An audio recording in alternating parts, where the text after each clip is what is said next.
torna ancora una volta a Palermo e la conferma che il grande sport ormai ha scelto questa città. Beh, la conferma di una città viva, di una città che, come ripeto frequentemente, è una città in cammino, perché non posso dire che sia una città compiuta, dove tutto è avvenuto, ma è una città che cerca di andare progressivamente incontro al suo miglioramento.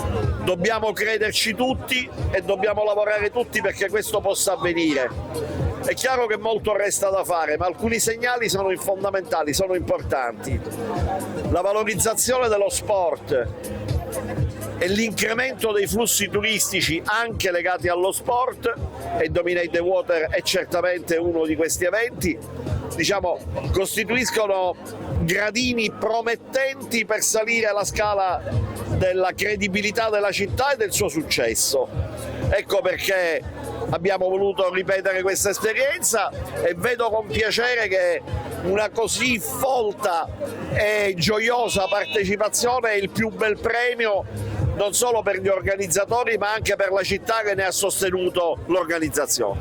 Ecco, Palermo più in generale come città si sta riprendendo i suoi spazi sportivi, perché oggi per esempio si torna a giocare a calcio al velodromo, lo stadio a breve sarà oggetto di lavori in vista anche degli europei, insomma possiamo dire che Palermo è sempre più a misura di sportivo e di società sportive.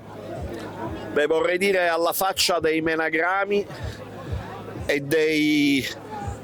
delle prefiche cantatrici di sventura che cercano sempre di omettere di dire ciò che compatibilmente con ciò che è disponibile si sta facendo, e non è poco.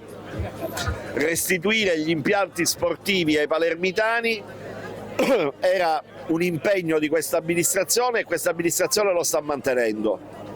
Oggi si torna a giocare gare ufficiali di calcio al velodromo, abbiamo già presentato in UEFA la documentazione per la valorizzazione dello stadio della Favorita, siamo alle soglie dell'approvazione della convenzione per lo stesso stadio. Entro il primo trimestre del 2026 ci saranno consegnate parte della piscina olimpionica, il rifatto il palazzetto dello sport e il diamante, un'altra piscina è in costruzione. Ecco, io non credo che sia né poco né male. Abbiamo riavvicinato i palermitani allo sport e come ci fa vedere questo evento, lo sport poi si può realizzare anche in tanti altri luoghi che allo sport si prestano. Il nostro mare, che è straordinario anche al limite della stagione estiva.